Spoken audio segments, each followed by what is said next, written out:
di Provinsi Sumatera Selatan. Mudah-mudahan Ketua Umum Dewan Pengurus Pusat Korpri Nasional sekaligus Kepala BKN RI Profesor Zudan Arif Fakrullah tak kuasa menyembunyikan rasa kagumnya terhadap kemewahan dan sambutan hangat dari tuan rumah pembukaan Pekan Olahraga Nasional Korpri ke-27 tahun 2025 di Palembang, Sumatera Selatan. Sumatera Selatan menorehkan sejarah baru sebagai ajang termegah sepanjang penyelenggaraan Pornas Korpri. Apresiasi tersebut disampaikan langsung Prof. Zudan saat memberikan sambutan dalam acara Welcome Dinner di Main Dining Hall Jakabaring Sport City Palembang Sabtu malam.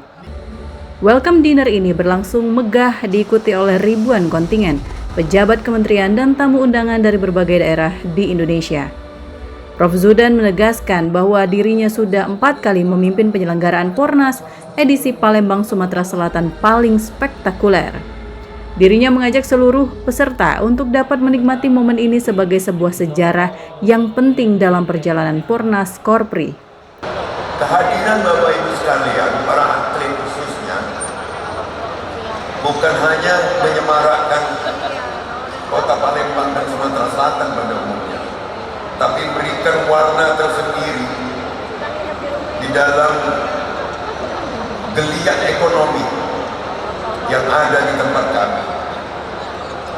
Saya merasa bersyukur bahwa pusaran ekonomi itu dengan derasnya berputar di waktu-waktu ini, dan insya Allah seminggu ke depan, kalau Prof. Zudan berbaik hati, bisa 3 minggu ke depan.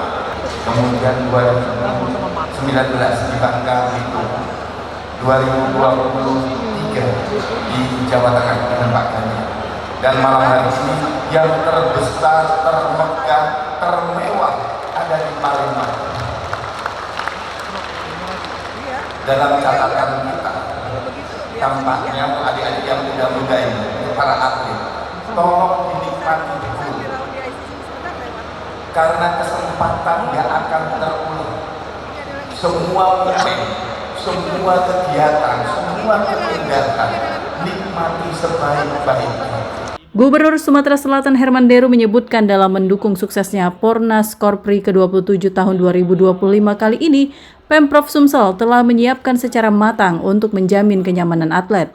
Setidaknya terdata ada sekitar 9.377 atlet dan ofisial yang hadir ke Sumatera yang meramaikan laga Pornas kali ini. Dari Palembang, Sumatera Selatan, Muhammad Riza Falevi, iNews melaporkan.